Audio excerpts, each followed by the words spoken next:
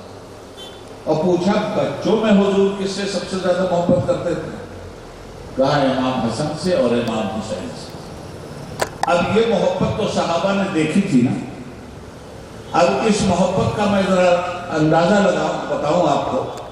ایک مرتبہ خود سیدہ عائشہ صدیقہ کا بیان فرماتی ہیں کہ میرے بابا حضرت ابو بکر صدیق رضی اللہ تعالیٰ عنہ میرے گھر میں بیٹھے تھے اور حضرت علی بھی آئے۔ اب میں نے دیکھا اپنے باپ کو کہ میری طرف کوئی توجہ ہی نہیں، حضرت علی کے چہرے پہ نظر گاڑے ہوئے اور حضرت ابو بکر کی آنکھ حضرت علی کے چہرے سے ہٹنے ہی کے لیے تیار نہیں ہے۔ تو میں نے کہا بابا مجھ سے نہیں رہ گئے۔ میں نے کہا بابا یہ کیا بات ہے کہ آپ علی کے چہرے کو دیکھنے میں اتنا مست ہو چکے ہیں کہ اپنے وجود کو بھول کے بے خودی کا شکار ہو گئے ہیں؟ علی کا چہرہ ایک سیکنڈ کے لیے نظر نہیں ہٹ رہی۔ تو فرمایا بیٹی کیسے علی کے چہرے سے نظر ہٹے گی؟ میرے آقا نے فرمایا تھا کہ جو قرآن کو دیکھے اس کا بھی ثواب عبادت ہے، قرآن کا دیکھنا بھی عبادت ہے، خانہ کعبہ کا دیکھنا بھی عبادت ہے، اور علی کا چہرہ دیکھنا بھی عبادت ہے۔ محبوب کے محبوب سے محبت کرو تو اس طرح محبت کر رہے ہیں۔ اب آئیے سرکار دو عالم صلی اللہ علیہ وسلم، تھکے تو نہیں نا آپ؟ 5 منٹ دے دوں آؤ۔ سرکار دو عالم صلی اللہ علیہ وآلہ وسلم حج کر کے واپس آ رہے ہیں، جس کو حجۃ الوداع کہتے ہیں، رخصتی کا حج۔ اس کے بعد سرکار حج کے لیے نہیں گئے، انتقال فرما گئے۔ حج کر کے واپس آ رہے ہیں، 1.25 لاکھ صحابہ اس وقت حج میں موجود ہیں، اور جب وہاں سے چلے راستے میں ایک مقام آیا جس مقام کا نام تھا غدیر۔ 2 منٹ ہو، اس مقام کا نام تھا غدیر، اور وہاں کنواں تھا خم، نام ہے غدیر خم۔ وہاں جب سب پہنچے تو سرکار نے فرمایا پڑاؤ ڈالا، اور پڑاؤ ڈالنے کے بعد فرمایا کہ جو لوگ آگے چلے گئے ہیں انہیں بلاؤ پیچھے، اور جو پیچھے رہ گئے ہیں انہیں بلاؤ میرے پاس۔ تو اب تو کچھ پیچھے تھے اور کچھ آگے چلے گئے۔ روایتوں میں آتا ہے کہ جب دونوں طرف کے لوگ آئے تو تقریباً 40,000 لوگ ایک جگہ اکٹھا ہوئے، بھئی اور تو سب پھیل گئے۔ اس کے بعد حضور نے اسٹیج لگایا، اور اسٹیج لگانے کے بعد حضور اسٹیج پہ کھڑے ہوئے اور صحابہ کو خطاب فرمایا، کہا میرے صحابہ کیا تمہاری جانوں سے زیادہ میرا حق تم پر نہیں ہے؟ صحابہ نے کہا یا رسول اللہ بے شک ہماری جانوں سے زیادہ آپ کا حق ہمارے اوپر ہے، اس لیے کہ قرآن میں تو کہتا ہے النبی اولیٰ بالمؤمنین من انفسہم، نبی تمہاری جانوں سے زیادہ عزیز ہے۔ تو حضور نے فرمایا کیا میں تمہاری جانوں سے زیادہ عزیز نہیں ہوں، اور کیا میرا تمہاری جانوں پہ حق نہیں ہے؟ کہا بالکل یا رسول اللہ۔ تو اس کے بعد حضرت علی کو نیچے سے بلایا، کہا علی ممبر پہ آؤ، اور جب ممبر پہ آئے تو حضور نے حضرت علی کا ہاتھ پکڑا اور دونوں ہاتھ اس طرح سے پکڑ کے کھڑا کیا حضرت علی کو، ایک ہاتھ حضور کے ہاتھ میں حضرت علی کا، ایک ہاتھ حضرت علی کا حضور کے ہاتھ میں، ایک ہاتھ حضور کا حضرت علی کے ہاتھ میں۔ یہ دونوں ہاتھ جب اکٹھا ہوئے تو سرکار نے کہا علی ہاتھ اوپر اٹھاؤ۔ اب یہ سارا نظارہ دنیا دیکھ رہی، جب ہاتھ اوپر اٹھا تو حضور نے فرمایا مسلمانوں سنو، من